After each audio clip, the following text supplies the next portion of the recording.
जरा 2 मिनिटं शांत राहा. कृपया सर्वांनी शांत बसायचं आहे. साहेबांचं मनोगत या ठिकाणी सुरू आहे. सर्वांना विनंती, लहान मुलांना मुलींना विनंती, कुणीही कालवा करायचा नाही.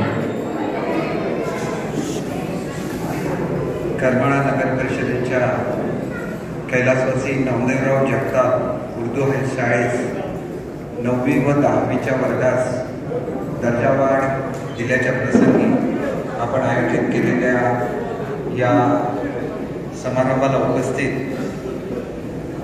महाराष्ट्राचे आरोग्यदूत आणि मुख्यमंत्री आरोग्य समितीचे मुख्य आदरणीय आणि या गावचे सुपुत्र मंगेशजी चिवठे, आपल्या मुस्लिम समाजाचे अध्यक्ष आदरणीय उस्मान शेख तांबोळी, माजी नगराध्यक्ष शौकत नालबंद, आमचे जिल्हा प्रमुख महेशजी चिवटे, स्टेजवरील अन्य सर्व मान्यवर आणि उपस्थित बंधू भगिनी, सर्वप्रथम मी उद्या किंवा परवा, मला माहिती नाही नेमकी तारीख कधी आहे, होणाऱ्या ईदच्या निमित्त आपल्या सर्व मुस्लिम बांधवांना ईदच्या हार्दिक शुभेच्छा देतो.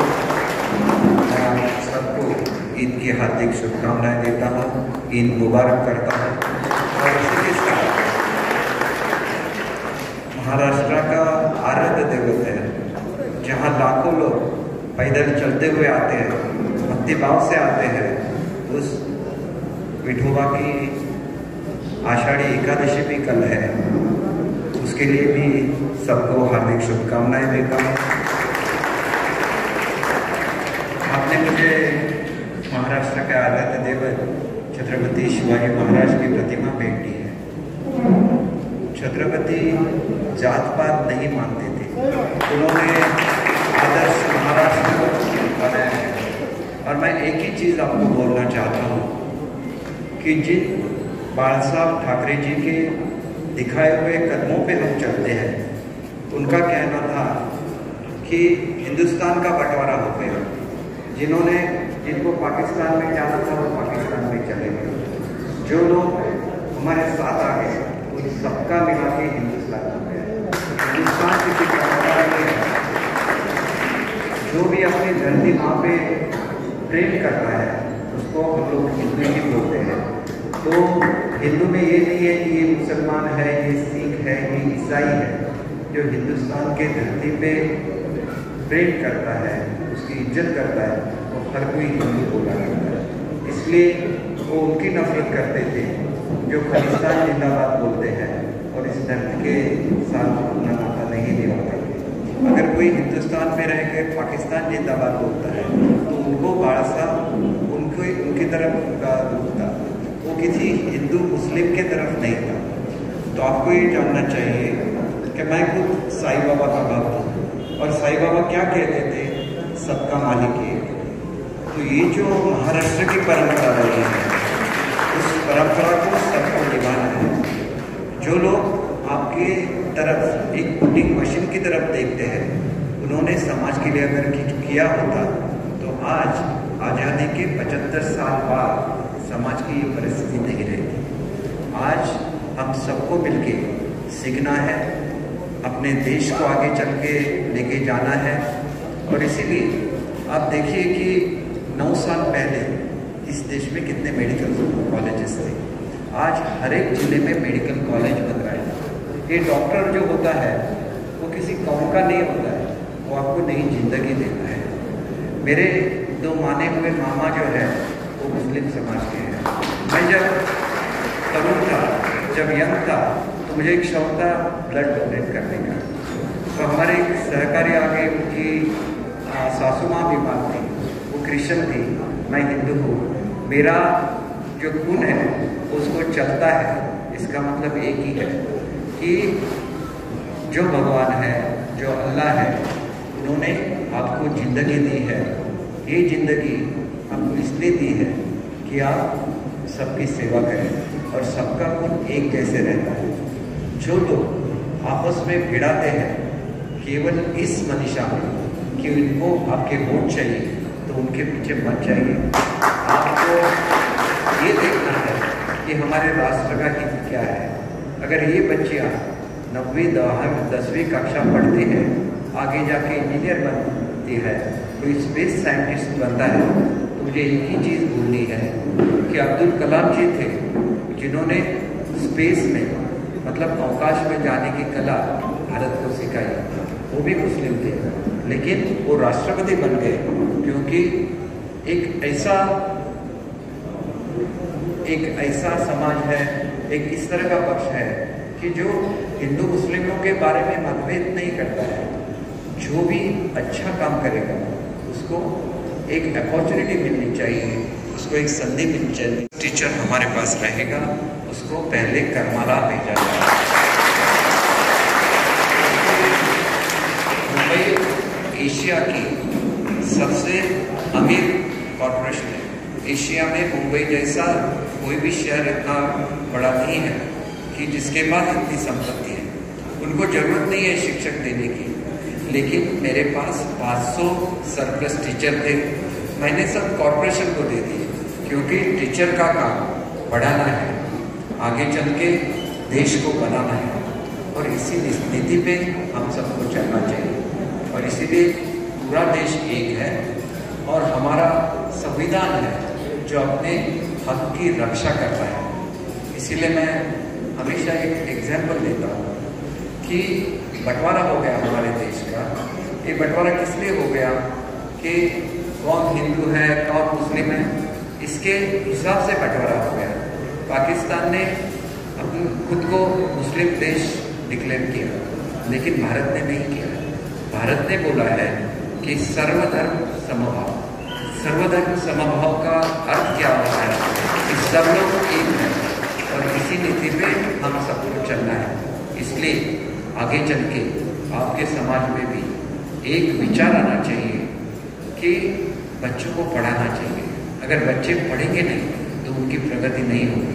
आज आपने सावित्रीबाई फुले का यहाँ पे चित्र रखा है, तो सावित्रीबाई फुले जिस काल में उन्होंने स्त्री शिक्षण के बारे में बोला था, लोग उनके ऊपर गंदी चीज़ें फेंकते थे और बोलते थे आप हमारी औरतों को घर से बाहर निकलने के लिए बोलते हैं, उनको शिक्षा लेने के लिए बोलते हैं। तो फिर भी वो डरी नहीं, वो अपने कदमों पे चलते रहे। और महात्मा ज्योतिबा फुले ने जो एक शिक्षण का मंत्र दिया था, उसका प्रचार वो करती रही पूरे महाराष्ट्र में। इसलिए महाराष्ट्र अलग एक भूमि है और इस भूमि का सम्मान करना चाहिए। और जो लोग इस तरह करना चाहते हैं कि वो दंगे भड़काना चाहते हैं, तो उसमें उनसे आपको सावध रहना चाहिए। कोई ऐसा चाहता है कि मैंने जैसे आपको बोला, कोई आदमी वोटिंग मशीन नहीं रहता है, वो आदमी रहता है। और मैंने आपको बोला था कि 9 साल पहले कितने मेडिकल कॉलेजेस थे, इतने मेडिकल कॉलेजेस प्राइम मिनिस्टर साहब ने खोल दिए। क्यों खोल दिए? आपके लिए खोल दिए। इसीलिए मैं आपको एक चीज़ का यकीन दिलाना चाहता हूँ कि जो भी चीज़ वो करते हैं बहुत सोच समझ के अपने देश के लिए करते हैं। और देश में कोई आक्रमण हो जाए तो उतने ही कठोर रहते हैं, और जब देश में प्रॉस्पेरिटी करनी है तो उतने वो मृदु रहते हैं। इसलिए आपको उनकी बातों की तरफ अलग अंदाज से देखना चाहिए कि वो चाहते हैं कि हम सब इकट्ठा रहें और देश की प्रगति हो। इसीलिए उन्होंने आपको मंत्र दिया है सबके साथ सबका विकास। और अगर हम लोग सब साथ में रहेंगे तो एक दिन भारत अमेरिका से भी ज़्यादा पावरफुल देश होगा। हमारा देश 9वें क्रमांक पे था, 9वां सबसे बड़ा अर्थव्यवस्था थी। आज हम लोग 5वें क्रमांक पे आ गए। जो समझे हमारा आज शत्रु देश कौन है, समझिए पाकिस्तान है या चाइना है। आप टीवी पे जाके देखिए, आज पाकिस्तान के लोग भी बोलते हैं कि हमें मोदी जैसा पंतप्रधान चाहिए जो हमें खाना दे दे, क्योंकि पेट सिर्फ बातों से नहीं भरता। आज हर एक के घर में चावल जाते हैं, गेहूँ जाते हैं, वहाँ पे देखा नहीं जाता कि हिंदू है या मुस्लिम है या ईसाई है या सिख है। तो हमें क्या चाहिए कि हर किसी का भला होना चाहिए, और ये भला करने के लिए आपको जो भी चीज़ों की ज़रूरत है आप महाराष्ट्र शासन को बोलिए, पूरा महाराष्ट्र शासन आपके साथ रहेगा। हमने जब इनके बारे में मीटिंग ली थी, मैं खुद मुंबई का पालक मंत्री भी हूँ, कोल्हापुर का पालक मंत्री हूँ। एक दंगा हुआ था कोल्हापुर में, उसी दिन मैं वहाँ पे पहुँचा शाम को। मैंने उनको याद दिलाई कि आपके यहाँ मुस्लिम बोर्डिंग है जो 100 साल पहले बना, उसको शाहू महाराज ने बनाया था। क्यों बनाया था? ताकि मुस्लिम लोग शिक्षा लें और अपने जीवन में आगे बढ़े। जब मैंने वो मीटिंग ख़त्म हो गई तो जो मुस्लिम लोग भी थे वो भी घोषणा दे रहे थे, जय शिवाजी जय भवानी। ये शिवाजी महाराज ये अपनी आत्मीयता का प्रतीक है।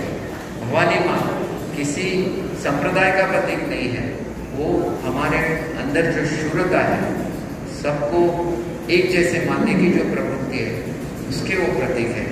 इसलिए जब कल्याण जीत लिया शिवाजी महाराज ने और उनकी जो सूबेदार थे, उनकी जो स्नुषा थी, उनको लाया गया, उन्होंने बोला था उस दरबार में, अगर मेरी माँ इतनी सुंदर होती तो मैं भी सुंदर होता। जे लोक या ठिकाणी आलेले आहेत, करमाळ्याचा एक इतिहास राहिलेला आहे की करमाळ्याचे जे राजे होते हे तुळजाभवानीचे भक्त होते आणि त्यांच्यामुळे तुळजाभवानी ही करमाळ्यापर्यंत आली। आणि म्हणून आपण एक गोष्ट लक्षात घेतली पाहिजे की ज्या दिवशी गणपती असते त्या दिवशी सुद्धा आपण फुलांचा वर्षाव गणपतीवर करता। ही करमाळ्याची परंपरा आहे, ही परंपरा आपण कायम ठेवा। आपल्याला देवाने चांगलं आयुष्य आरोग्य देऊ दे। आणि मी तुम्हाला एकच गोष्ट सांगतो की अनेक अशा चांगल्या योजना या आदरणीय पंतप्रधान महोदयांनी आपल्यासाठी आणलेल्या आहेत की आपण जर व्यवसाय करत असाल तर प्रत्येक व्यवसाय करणाऱ्या माणसाला 10,000 रुपये सुरुवातीला मिळतात। त्यांनी चांगला व्यवसाय केला त्याच्या पुढे जाऊन 25,000 मिळतात, त्याच्या पुढे जाऊन 50,000 रुपये मिळतात। हे का घडतं? एखाद्या महिला बचत गटाने व्यवसाय करायचा ठरवला, त्याला पैसे मिळतात। तिथं बघितलं जात नाही की हा हिंदू आहे, हा मुस्लिम आहे, हा ख्रिश्चन आहे। आणि म्हणून तुम्हा आम्हाला सगळ्यांना देशाची प्रगती करायची आहे, स्वतःची प्रगती करायची आणि ही प्रगती करायची असेल तर आपण सर्वांनी एकजुटीने आपल्या देशाच्या मागे उभं राहिलं पाहिजे। देश मोठा झाला तर आपण मोठे होतो, ही भावना घेऊन सर्वांनी काम केलं पाहिजे। आणि म्हणून या देशाचं खूप मोठं नाव हे आपण सर्वजण मिळून करूया। आपल्यापैकी अनेक बांधव हे शत्रू राष्ट्रांशी झुंजत असताना शहीद झालेले, ते भारत मातेचे सुपुत्र आहेत आणि याचा आम्हाला अभिमान आहे। आणि म्हणून जे लोक हिंदू मुस्लिम बांधवांमध्ये फूट पाडून त्यांची मतं घेऊ इच्छितात अशा लोकांपासून आपण सावध राहिलं पाहिजे। सर्व समाजाने एकत्र राहिलं पाहिजे आणि आपण म्हटलं पाहिजे की आम्ही अब्दुल कलामांसारखे मोठे होतो, आम्ही अब्दुल कलामांसारखे शास्त्रज्ञ बनायचे। जर आपण व्यापारी असू तर आम्ही उत्कृष्ट व्यापारी बनलो पाहिजे। इथं तुमच्या समाजाचे अध्यक्ष तांबोळी साहेब आहेत, आयुष्यभर त्यांनी मेहनत केलेली असेल, त्याला ते ह्या पदावर पोहोचले। म्हणून आपण आपल्या समाजाच्या मुलांना सांगितलं पाहिजे की आपण मेहनत करूया, आपण मोठे होऊया। ज्याला शिक्षण मिळू शकलं नाही त्याच्यासाठी व्यवसाय करता येतो। हा सर्वात तरुण देश बनणार आहे आणि यांना मॅनपॉवर पाहिजे। ही मॅनपॉवर म्हणजे काय? ही मॅनपॉवर म्हणजे आपली मुलं आहेत। या मुलांना जर आपण चांगलं स्किल डेव्हलपमेंट केलं, आपण असं समजतो की इंग्रजी ही जगाची भाषा आहे, हे खरं नाही आहे। तुम्हाला जर्मनीमध्ये जायचं असेल तुम्हाला जर्मन शिकायला लागेल, तुम्हाला फ्रान्समध्ये जायचं असेल तुम्हाला फ्रेंच शिकायला लागेल, तुम्हाला स्पेनमध्ये जायचं असेल तुम्हाला स्पॅनिश शिकायला लागेल। आपल्या मातृभाषेमध्ये नेहमी एक गोष्ट लक्षात ठेवा की आपल्या पंतप्रधान महोदयांचं मत एवढं मोठं आहे की त्यांनी सांगितलेलं की प्रत्येकाला शिक्षण हे त्याच्या मातृभाषेमध्ये मिळालं पाहिजे। म्हणजे तुमच्या मुलांना जर उर्दू येत असेल आणि उर्दू त्यांची मातृभाषा असेल तर त्यांना संपूर्ण शिक्षण हे उर्दूमधून शिकलं पाहिजे। हे सांगणारा कोणीही पंतप्रधान आजपर्यंत भारतामध्ये झाला नाही, ही वस्तुस्थिती आहे। आणि म्हणून महाराष्ट्राची भाषा मराठी असेल तर येत्या वर्षापासून मराठीमध्ये इंजिनिअरिंगचं शिक्षण सुरू होणार आहे। मराठी बोलणारी मुलं ही इंजिनियर होऊ शकतील, मराठी बोलणारी मुलं ही मराठीमध्ये शिकून डॉक्टर होऊ शकतील। इंग्रजांची गुलामगिरी खूप काळ करून चालणार नाही। ज्या ज्या लोकांनी आपल्या आपल्या मुलांना आपल्या मातृभाषेमध्ये शिक्षण दिलं, त्यांनी जगामध्ये उत्कृष्ट सायंटिस्ट बनवले, त्यांनी जगामध्ये उत्कृष्ट नोबेल पारितोषिक विजेते बनवले. आणि म्हणून आपण सर्वांनी आपल्या भाषेचा अभिमान ठेवा. तुमच्या भाषेमध्ये कशा रीतीने शिक्षण देता येईल. महाराष्ट्र एक असं राज्य आहे की 10 भाषेमध्ये आम्ही आमच्या मुलांना शिकवतो. आम्ही कन्नडमध्ये शिकवतो, आम्ही उर्दूमध्ये शिकवतो, आम्ही गुजरातीमध्ये शिकवतो. प्रत्येक जी मुलाची भाषा आहे त्याच्यामध्ये आम्ही त्यांना शिकवतो. आपल्या भाषेचा अभिमान बाळगा आणि त्याच्याचबरोबर आपल्या भाषेचा अभिमान बाळगत असताना आपल्या राष्ट्राचा अभिमान बाळगा. एवढंच मी तुम्हाला या निमित्ताने सांगेन. अतिशय प्रेमाने आपण सर्वांनी माझं या ठिकाणी स्वागत केलं, त्याबद्दल सर्व करमाळावासियांची मनापासून मी आभार मानतो. आपल्या उर्दू एज्युकेशन सोसायटी आणि सर्व मुस्लिम समाजाने शिक्षणाबद्दल जी आस्था दाखवली त्याबद्दल आपल्या सर्वांचं मनापासून आभार मानतो, अभिनंदन करतो आणि माझे 2 शब्द संपवतो. जय हिंद, जय महाराष्ट्र. धन्यवाद.